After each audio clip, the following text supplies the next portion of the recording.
Yo, what up? Another album I wanted to talk about is Fading Frontier by Deerhunter. I've kind of had a long history with Deerhunter and Bradford Cox. I know when I initially heard Cryptograms, I wasn't too impressed with it, but that's not to say I didn't hate it or hate the band. I just was like, this just isn't my cup of tea. And it wasn't until Halcyon Digest came out that I really understood how good they could be. It made me want to hear more of these kind of poppier songs by them because they really can write a great song.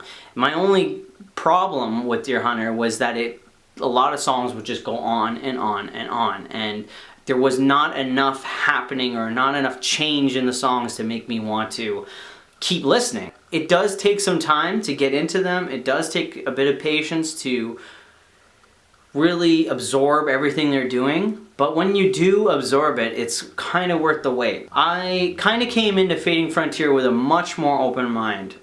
Since Halcyon Digest, I also really loved Monomania, and again, first time listening to it, I was really thrown off. I was like, this is not what I wanted to hear, this is not what I want to listen to. And what I've kind of felt, or at least what I believe, is with every subsequent album from Deerhunter, they almost want to respond to the last album. So with Halcyon Digest, it was a much cleaner, much poppier, much more lighter album. So when they made Monomania, it seemed like they were like, well, guess what? Now we're gonna take all those people that really enjoyed it, Halcyon Digest, and flip them on their ears and listen to this.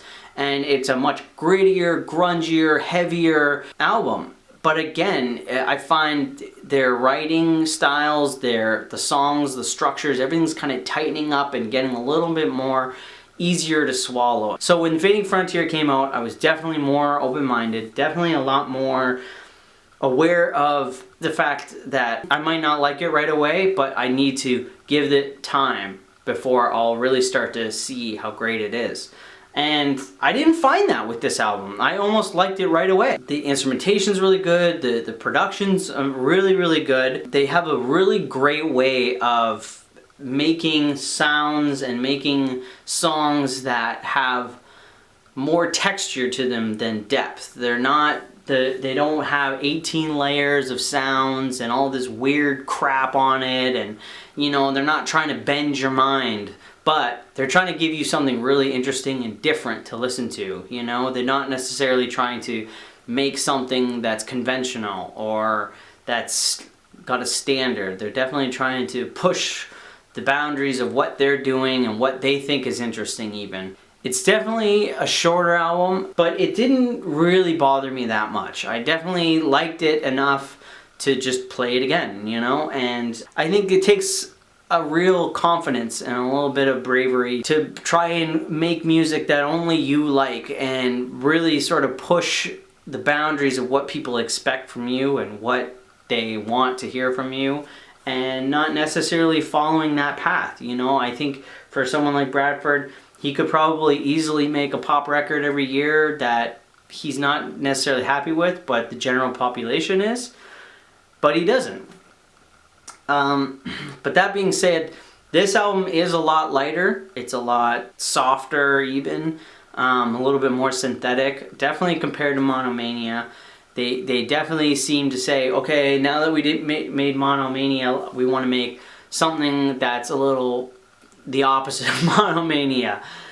Anyways, it's a good album, maybe a little bit short, but it's very pretty. It's very soft. It's got a lot of interesting themes to it.